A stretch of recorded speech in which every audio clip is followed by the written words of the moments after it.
There was a pagan ritual, and they've traced it back to as early as 6th century BC. This was to the fertility god Lupercus.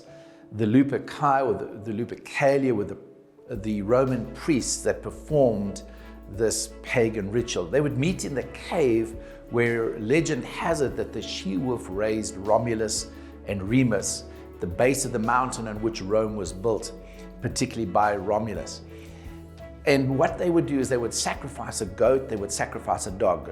The goat represented fertility, the dog purification, and after the sacrifices, they would then skin the goat, skin the dog, take strips of skin, dip them in blood, and half naked or virtually naked, they would run through the streets of the early city that was built on that mountain.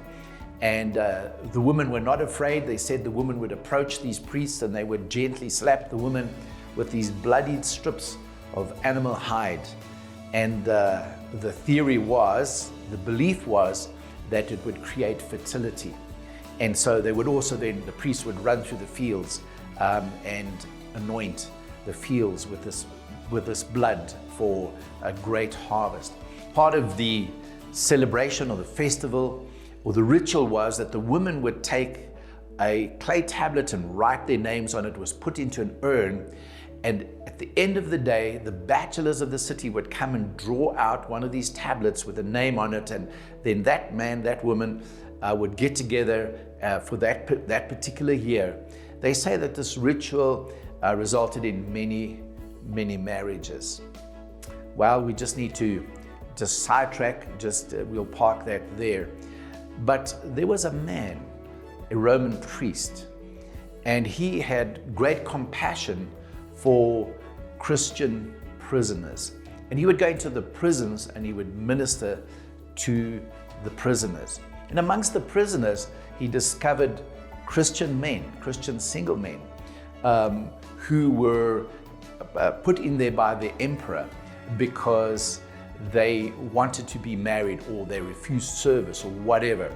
And what happened was that this particular priest realized that the emperor, and the emperor was Claudius II Gothicus, and he had a belief that single men made better soldiers than married men. And so he more or less outlawed marriage. This particular Roman priest, Christian priest, began to go to the prisons and minister to these men. And what he would do in secret, he would perform marriages because he believed in the sanctity of marriage. And so secretly, these soldiers, Christian soldiers, would then be married.